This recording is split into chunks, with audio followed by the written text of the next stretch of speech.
Ladies and gentlemen, we have this book, a book that's hardly read today, one which has stories from the time of being enticed as young men to knowledge and to learn, to world travels, everything that you would want. But there are a few problems with our book. Never made the Oprah's Book Club and never made the New York Times best sellers list.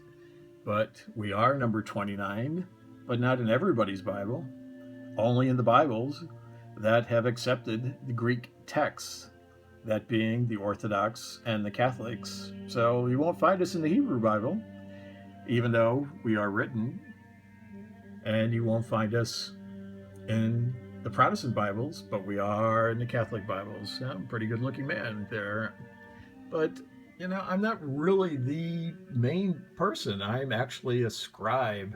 I'm an assistant to the prophet Jeremiah. Now, his book gets in to all four of the Bibles, but mine only makes it into two of the four. And I'm there working away as the scribe, taking the dictation, and I become known as the assistant to Jeremiah, who gets all the praise. Meanwhile, I'm the one who's left behind to do all the work. But we're kind of getting off the subject. The main point of this story is there are these rulers, and Nebuchadnezzar is one of the big ones, and the New York Times is saying, get these books because the end begins. This is an original nonfiction version of the destruction of Jerusalem. And the show times are 605 BC, 598 BC, 587 BC, and 70 AD, with more to come your way.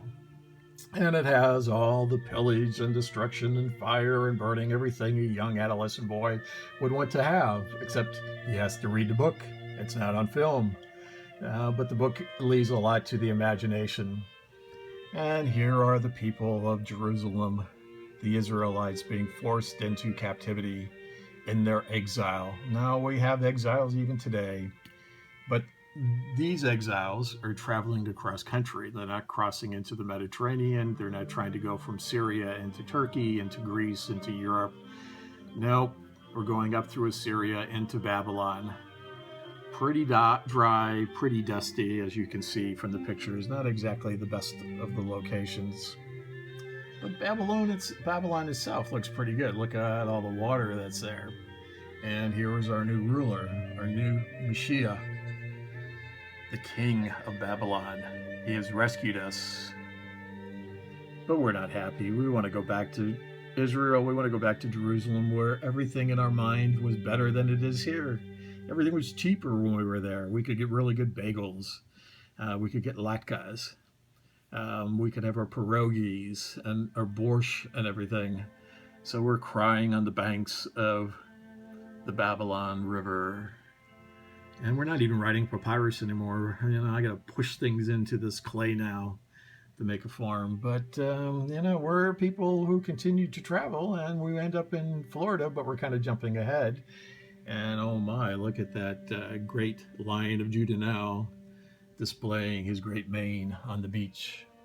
One of the great things of the story is the aspect of wisdom and how enticing wisdom is. Young boys, this has everything that you want to learn. She's there to teach you many things.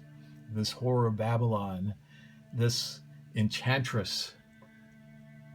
Oh no, we're back in Florida again. There are other enchantresses there, but this is the wisdom that Yahweh speaks of.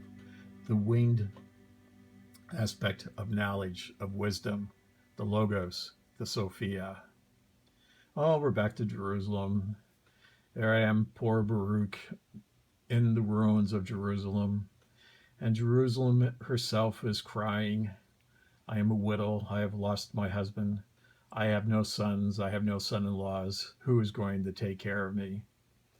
But to our rescue, the defeat of the Persians. Everything you wanted, boys and girls, I told you. One pillage after another. The Persians defeat the Chaldeans, who took control of Babylon. The Persian king Cyrus lets we, the Jews, return back. Hallelujah, we're returning. We're all happy now. Jerusalem, Babylon has fallen in 539. We're no longer prisoners. We can go back. But where are we going to? It's not as we remembered. It's not the temple that we once had. That temple has been destroyed.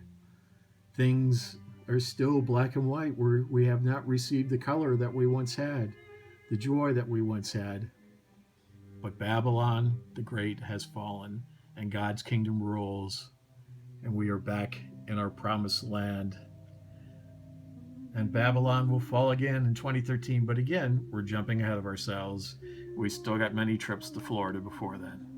So rush out, get your copy of the 29th book of the Orthodox and Catholic Bibles, the book of Baruch, I, the assistant of Jeremiah.